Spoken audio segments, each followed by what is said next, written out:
everyone, welcome back to more Flesh and Bad, and today I wanted to continue our discussion on 10 micro-optimizations that you can do to kind of improve your FAB gameplay.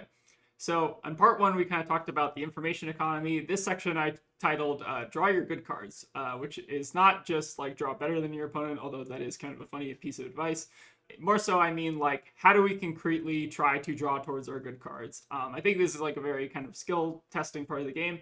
And maybe I can kind of shed a little bit of light in a way that you may not have heard before.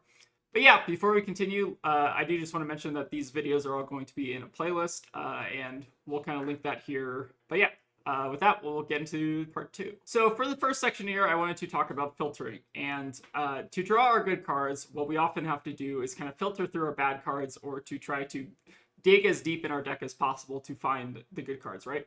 So this involves like drawing, this involves like kind of rummaging effects like sift. We generally just want to get as deep into our deck sometimes to find the best cards in your deck. And I think that misplays with filtering tend to manifest mostly on turn 0. And these kind of early mistakes can often kind of snowball throughout the course of a FAB game, right? So very early mistakes tend to be a lot more punishing than like later mistakes in the game. And I want to kind of briefly mention what is filtering kind of before we get too far into it. So we're basically just trying to get rid of our bad cards to find our good cards, because in any given deck, in any given like Flesh and Blood deck, there are going to be cards that are bad and cards that are good. So if we can get rid of the bad cards and find higher quality cards, that's kind of one way that we can get out an edge on our opponents, right? And we kind of discussed this earlier that in the kind of last video, that cards in FAB decks tend to be of different qualities. So you'll have power cards, you'll have cards that are just like filler there to kind of make the deck work, right? So I think that we can best frame the conversation around filtering from the two scenarios that you can start the game with. So you can either start on the play or the draw, right? And I think that there are slightly different priorities for whether you're on the play or the draw.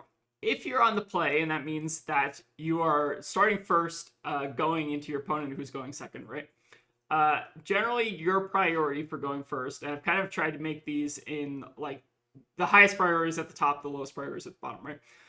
Generally, for turn 0, as a person on the play, you want to be trying to set up an arsenal as your number one priority, right?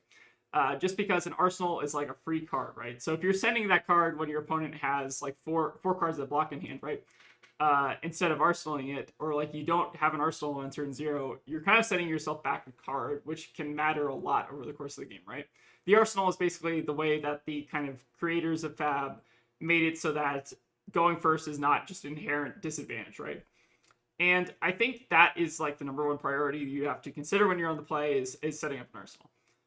The number 2, I guess, priority is denying your opponent's filtering or filtering for yourself. So we generally want to, if you're on the play, try to play out as much as your hand as possible while also keeping one extra card in hand. So, or one extra card in hand to arsenal, right? So if you can send like a 3-card 10 or something, right, and that strips out 4 cards from your opponent, that's, I think, a very good way to filter, right? Because you get to keep a card in arsenal, you get 3 cards out of your hand, and you're drawing up 4, so you get filtering yourself, right? Whereas your opponent, if they're getting rid of all 4 cards in your hand, they're not really filtering. They're basically just drawing a brand new, fresh 4 cards, which, depending on the deck, does not actually help them filter at all, or might even like brick them, right? And then priority number 3 when you're going on the play is also just leaking damage. So if you can get like 1 to 2 damage or like a couple chip damage in, or if you're like playing against Acilio, you can leak like 30 damage on turn 0. You probably should go for that, right? Because leak damage on turn 0 basically will set your opponent back that much life over the course of the game, right? So damage is always good. Damage is not as high a priority as filtering towards your good cards or denying your opponent's filtering or setting up an arsenal. So for the draw, we have kind of a different set of priorities. We basically want to be blocking with our bad cards, so we want to be filtering our bad cards while also trying to keep the best cards in our hand, right? And it's kind of similar for the play, where like these are pretty similar goals. The only difference is that you're attacking versus defending, right? You want to basically, when you're on the draw, block as efficiently as possible, so you are not at like a lower life total starting than your opponent. Basically, filtering is kind of favors, I feel like, the defender or like the person going second often, which is why you'll see a lot of people go second in Flesh and Blood in general, is because if you can filter for like attacking always costs something, right? Whereas defending basically costs nothing. You basically block with a card and, you know, you get that value instantly without paying any resources, right? So that's generally why you see kind of people go second, because there's a lot more value that you can get by filtering with blocking than you can with attacking. So I kind of wanted to illustrate some examples of kind of turn one plays that you can make. So in this situation, I'm pretending like Data Doll over here is going first, right? And they play out a Tusk. So based on our knowledge of the Talishar training dummy, right? We know that this Tusk is never going to have Go again. And there are a lot of cards in the game that, for certain classes, like basically have this, right? So let's say like Swing Big in KO, right? For instance, it's a 2-card 8. And if most of the time, KO doesn't have a way to give a card Go again without setting up like an agility token or whatever, right? So if we know that this Tusk is never going to have Go again based on our kind of class knowledge, right? What are we supposed to do with this hand?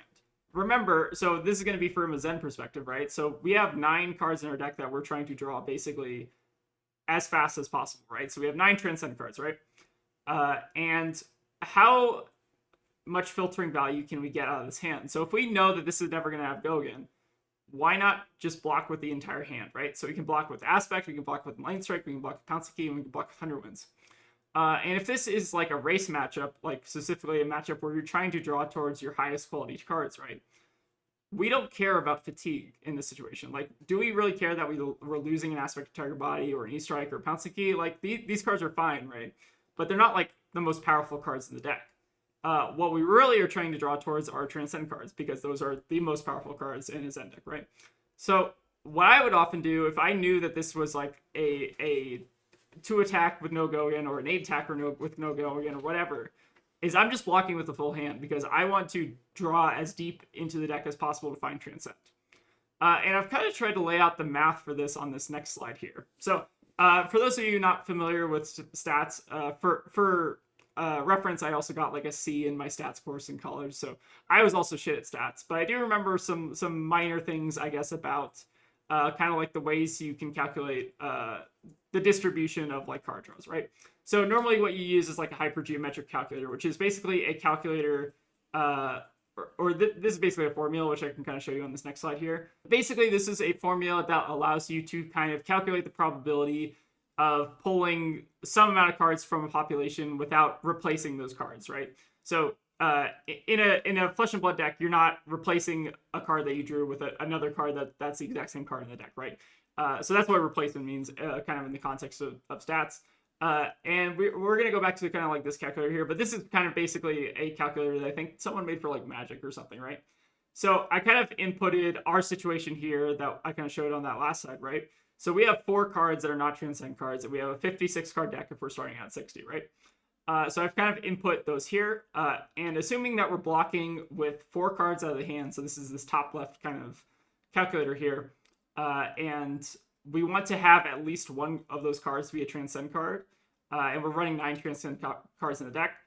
So if we block with all 4 cards in the hand, we have roughly a 51% chance of drawing a Transcend card, at least one Transcend card next turn, right? Which is really good odds if you're blocking with all 4 cards. If you are only blocking with 3 cards, though, that percentage drops pretty substantially, right? So you're dropping to a 41% chance right here, right? And similarly, like as we kind of go down, we're basically dropping percentage if we're only blocking with 1 card. So this is kind of why filtering is very important, is because like these odds are very, very good. But if you're only blocking with like 1 card to filter in the beginning, the odds are really bad, right? Like 16% is not ideal off of just 1 draw, right? So this is kind of why we are looking to kind of over filter here. It's so that we can have the highest possible odds of drawing into Transcend cards. Take all this information with a grain of salt. If there's something I'm saying wrong here, like feel free to correct me in the comments. But anyways, this is the hand. So I literally just did one round against the Data Doll trading dummy, and it already proved my point, right? So this is maybe a little bit confirmation bias, but we blocked with 4 cards. We got a brand new set of 4 cards, and look at that. We had what I think like a 51% chance of drawing an extra chi. So really good odds if we basically just block out there, right? And that's kind of like the advantage of filtering here, is especially if you can like navigate in such a way where you're either denying your opponent's filtering or you're getting filtering for yourself you can basically draw better than your opponent, right? And I also just wanted to mention briefly that this applies to a lot more heroes than Zen, right? Zen has like 9 power cards in the deck or whatever, but you can kind of do this with a lot of different heroes. It may just get a little bit more difficult, but I think Zen's like a pretty clear example of like having 9 power cards in the deck that you're always trying to draw, and like what the odds of that are kind of right there. One also notable thing with like this particular calculation, this doesn't calculate the odds of you also drawing like a blue or whatever. We're only calculating the odds here of drawing transcend cards. I think there's something called like a multivariate calculator, or like a multivariate equation, where you can calculate the odds of drawing like one transcend card and then also like a blue or something if you wanted to kind of do that. But the math for Zen gets a little bit like weird, especially when you can count the transcend cards also as enablers for themselves, which is very interesting. I wonder if anyone's ever like done I'm sure there is someone out there who's probably done the math on that. The odds are like very, very good in terms of like drawing transcend cards for Zen, right? Let's move on from Zen though, and talking about filtering, to kind of talk about another kind of brief intermission. I wanted to talk about this specifically for new players, because this is probably the most common egregious mistake that I see new players make. So a common new player mistake is that a lot of people, when they have armor and flesh and blood, and they're kind of like given the choice to block on turn 0, they kind of want to favor their health over the armor that they have, right? Which is, for a lot of more experienced players, this is like incorrect, right? Because armor is almost always better than health, and I kind of want to elaborate, I guess, on why that is. So first and foremost, armor can be used to cover on hit effects. So like we can save armor here for like CNC, we can save it for like snatch. Armor is very good at covering effects that are like detrimental, right? Where health does not cover those effects. Like if we get hit by it, we obviously give the opponent that effect. Armor also kind of provides this kind of like defensive overlap, right? Where we can use armor to block out like a very big turn that our opponent's doing, but we don't have to use cards from hands to do that. We can maybe try to cover the breakpoints like a little bit more efficiently. Like with Iron Rod Helm, for instance, like we can maybe cover a 1 attack a lot better than like blocking with a 3 block, right? And I think that in general, armor is almost always better than health. There are some like kind of niche scenarios where maybe you want to just use armor anyways, but we'll get into that in a second. But you have to kind of think about armor as basically like a functional life total, right? Your functional life total is basically whatever your health is, or your starting health, which for most heroes in the game is 40 health, right? And then plus whatever your armor total is. So maybe it's like 10, maybe it's like 7. Whatever your armor total is, you can basically add that onto your health, and that's your functional life total, right? I did want to add like a brief disclaimer here. So there are niche scenarios where it is correct or okay to block with armor early. And I feel like this most often is encapsulated by the kind of phrase, use it or lose it. So let's say you want to use like a rousing wave on like turn 1 because you have like a Bonds of Agony, right? Maybe you know that you're going to like try to pay into it and your opponent sends like 1 attack at you. It's probably fine to just block with it if you know that you're very likely to use it, or you're going to use it or whatever. Kind of similar thing like Breaking Scales or like Goliath Gauntlet, like pieces of armor. All right, I guess Goliath Gauntlet's probably a bad example because that does not block notably. But like pieces of armor where you want to use the effect from them a lot more than you want the armor value, right? So another common example, I guess, in line with like Rousing Wave and Breaking Scales and Dynamos is Savage Sash. So let's say like a KO is going second and they have like a crazy Blood Rush turn like lined up or something, right? What they might do is they might just block with Savage Sash on like a random attack. It doesn't have to be an on hit or something, but they basically just want to prevent, they want to cash in that free 2 value armor block, right? So they get that 2 free value, and then they can use the very powerful effect of Savage Sash to reduce the cost of the Brute cards, and then send like a really crazy like triple attack Blood Rush turn, right? And this kind of falls in line with kind of use it or lose it, right? Because if we don't use that 2 block, we're effectively losing out on 2 health that we could have otherwise used to kind of like save ourselves some life. For the example for this section, I wanted to kind of talk about effective life total. So here we have Jarl. Jarl, like most heroes in the game, starts at 40 life, so not surprised there. But Jarl has like a pretty decent fridge. So if we look at our equipment, we have 2 block on Crown, we have 1 block on Tunic, 3 on Gauntlets, and 3 on Stalagmite, and then like 1 to 2 block on Trunks, depending on if the embodiment matters, right? We can kind of estimate this effective life total to be roughly 51, maybe 50 if you're being a little bit conservative on the Trunks, but Jarl basically starts out at 50 health.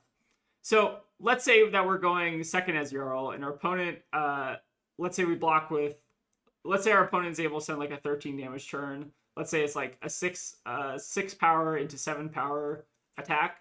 And we have basically 12 block in hand if we kind of look at this hand, right? So if we have 12 block in hand and we're going to be leaking 1 damage, regardless of whether or not we use armor, our effective life total is going to be changing by 1, right? Because we have a 6 attack and a 7 attack, we block 12, there's going to be 1 damage leaking somewhere. But the question I have is why do we need to use armor as opposed to just letting our normal health drop? Like, our normal health is a lot less valuable than the armor just because of the existence of on hits in the game, right? And like almost every hero in this game has an on hit. There are like a few notable exceptions, but like basically every hero in the game has on hits to some extent, right? So we want to save our armor for like breakpoints. We want to save it for attacks that are a lot more like annoying than just 1 effective damage. So regardless of whether we use the armor or we use our life total, our total effective life is going down, but we want to kind of lean into not using our armor as much as possible because the armor is very, very strong and it's much stronger than our normal health. One other concept I wanted to kind of talk about when I talk about drawing towards your good cards is the concept of overpitching, which I think is something that a lot of players kind of pick up as kind of like a neat trick over the course of the game. But I think this is kind of like a micro optimization that a lot of new players can use to kind of like improve at the game. So what is overpitching? So overpitching is basically when you get rid of a card instead of keeping in hand to overpay into something, right?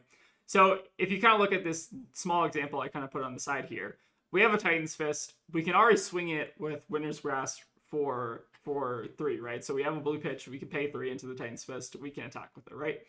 But maybe we want to actually overpitch these 2 Rootbound Carapaces, maybe because we know our opponent has like a CNC in hand because they showed us, or like something or another, right? Or maybe something where like reacts aren't that good into this hero. What we can do is we can save these 2 Rootbounds for later on by overpitching them to the Titan's Fist. So we pay a red, and then we play a blue with 2 floating. Which has effectively gotten rid of like 3 cards in our hand, right? So this is very, very powerful because what it does is it prevents us from intellect penaltying ourselves, right? So let's say like this was our hand and we had like another card in hand that we wanted to arsenal. If we don't overpitch there, what we're effectively doing is we're saying, I'm only going to draw 2 cards instead of 3 cards if we just pitch Winter's Grasp, right? Because we're effectively going to be keeping these 2 Rootbound Carapaces in hand, which might be good. Like there's definitely maybe situations where you want to just keep 2 Rootbound Carapaces in hand, maybe against like a new or something. But in general, it's not like amazing it's not amazing to have 2 extra cards in hand if you can just get rid of them and like maybe save them for later when they're better, right? So why do we want to overpitch? And again, I think this kind of falls into the theme of this part, which is dig towards our better cards. So we don't want to IP ourselves with 2 cards. We instead want to try to dig as deep as possible in our deck for our best cards. We also potentially maybe want to like pitch stack. So we can maybe save these Rootbound Carapaces for later when we know that the react portion of them is going to be a lot more helpful. Like maybe this is like turn 0 or something, right? Where we maybe want to save these like Rootbounds for like a later turn where we maybe want to get 4 value. Again, I'm kind of like making things up about this. Like most often with Rootbound, you probably just want to block with it to get the Earth and like decompose or whatever. There are a lot of cards that I guess this applies to, right? So like Oakenol, for instance. Maybe you want to like pitch stack an Oakenol next to an ice card and then maybe try to set it up also with an earth card so that we can eventually get to fuse it, right?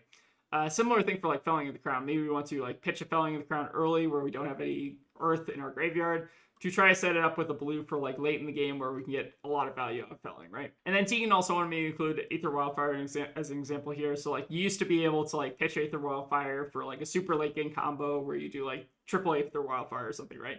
It's made a lot less possible by like the tome bans at this point, but again, that's kind of like a common example of like a card that used to be kind of pitch stacked pretty frequently. And then I kind of already touched on this a little bit earlier, but we want to prevent ourselves from intellect penaltying, which is basically the same thing as digging towards our better cards.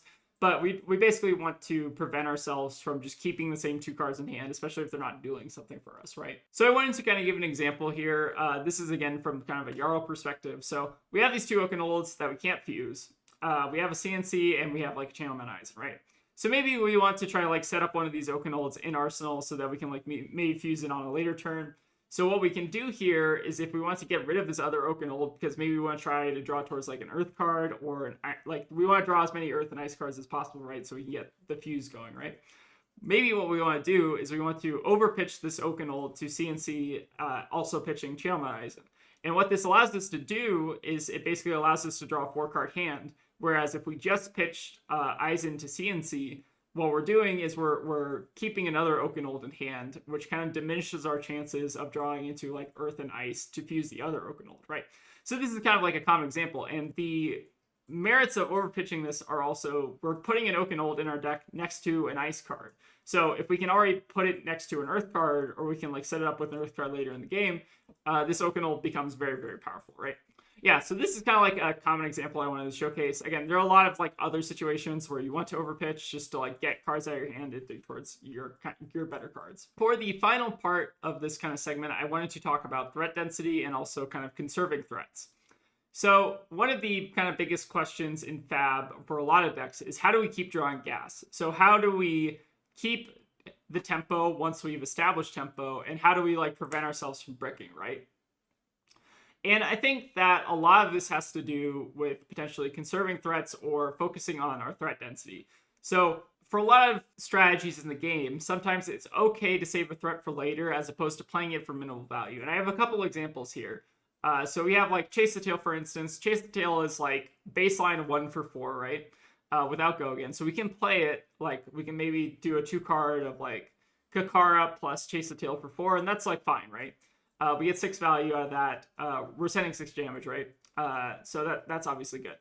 But later on, Chase the Tail, especially when we have like Chi developed out of the deck, can be a lot more impactful. So like sometimes it's just like a 1 for 7, which is much, much stronger. In this case, like for Chase the Tail, a lot of the times it's better to just like save it in the deck somehow as opposed to trying to play it out for like minimal value. Kind of similar thing with Oakenold, which again, Oakenold is kind of an example I've been picking on a little bit lately. But Oakenold can also be played for like 7 value. You're allowed to play that card for 7 value, but it's oftentimes better to just save it for later if you can't use it immediately. And the reason we do this is to try to preserve like threat density of the deck. So like keeping a amount of threats in the deck where like late game, if it goes to fatigue, we're able to kind of push through fatigue, right? And oftentimes there is kind of like a trade-off between tempo and threat density. And I kind of want to try to illustrate that on this next slide. So for this kind of Jarl hand, right? So more tempo, like let's say we're trying to like keep up tempo here, right? Maybe our opponent's at 1, for instance, right? We can send a 2-card 7, and maybe our opponent has to block with 3 cards, and that's really good for us, right? So that's definitely more of like a tempo play. But what we can also kind of do with this hand is maybe just take an off turn where we're sending Titan's Fist for 3, pitching Channel Eisen, and then we're saving Oakenold and Arsenal for maybe like a future turn where we're able to fuse it, right? So that's also like a very strong play. And I think a lot of this is kind of like contextual on where you are at in the game. But I think that when to conserve threats versus when to not conserve threats is a very kind of like skill intensive thing to kind of examine, right? And I wanted to kind of show another like Zen example here. So let's say like we're going first as Zen, and we see this hand, and this hand's like pretty terrible, right? And for Zen, normally our heuristic or like our thing that we want to do is most often we want to arsenal blue, right? Because if we arsenal blue and we draw into a transcend card, we're drawing towards like a 2-card transcend hand, right? So there are a couple lines we could do with this hand. Like one example we can do is we can do 100 Winds plus Kakara plus Chase the Tail, and that's 9 damage. But if we're going first, like that doesn't actually provide that much value, and we're also having to arsenal Chase the Tail, which we might not get to use for a while. But I think that a more kind of threat conserving line, if we kind of look at this, is that we can actually pitch these 2 Chase the Tails to Kakara. If this is like turn 0 and we're on the play, right? We can pitch these 2 Chase the Tails to Kakara and then send 100 Winds for 3, and that will filter out 3 cards from our hand and also put these 2 Chase the Tails back into our deck so that we can draw them at a more opportune time. And then it also lets us arsenal the Harmony, which kind of sets us up very well for transcending later in the game. So I think that there's a line here that is more tempo oriented where we're doing 3, 2, 4, which is fine. It's not necessarily wrong to do that, but if especially on turn 0, I think that maybe a better play is to actually just pitch these 2 Chase the Tails to Kakara to get them out of hand and save them for later, and then send 100 Winds just so that we're kind of trying to dig towards Transcend and also set ourselves up with a blue in Arsenal. So I think that wraps up this part for draw towards your good cards. So these are kind of my ideas for kind of micro optimizations that involve like filtering or trying to draw towards your better cards, or kind of preserve threats in the deck so that you're drawing better cards throughout the course of the game. In the next part, I think we're going to talk about being annoying. So this is going to be talking about things like breakpoints, making it hard for your opponent to block or to attack, and kind of just overall like disrupting your opponent, throwing them off their game, and that kind of thing. So if you like this part, feel free to give me feedback, or if you have any suggestions or other kind of micro optimizations that you think would be kind of good to discuss, feel free to post those in the comments. Yeah, but with that, I'll see y'all next time.